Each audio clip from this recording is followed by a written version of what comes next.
do të përdoj një, po jo të gjithën fjalë popullore shqiptare, që Izraeli, nëse ka ardhur momenti brenda 3 e shumta 4 vite, po shkonte e fjala popullore që po të cënon në derë xhamis.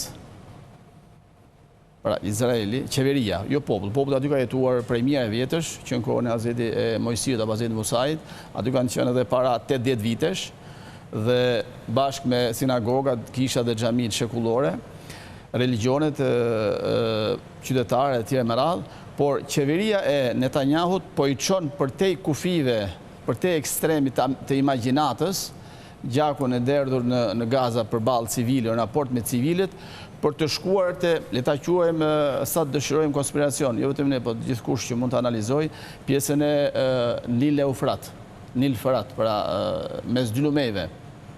Dhe kjo teknologjia ka sjellë atë që ushqehet, ndaj e përmenda në fillim, që në fëmijëri, pra që në shkolla apo që në hapat e parë, ushqehet.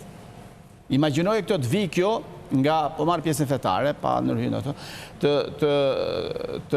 të lind apo të gjendet, apo të lexohet, apo të shtjellohet nga Kurani, që është pjesa për muslimanët, shqiptarë, apo dhe ata të botës. Kjo është nga Tora, sipas atyre. E përmendet aq herë, aq shpesh, sa që është skalitur mendjet e presit e gjeneratës. E gjeneratës.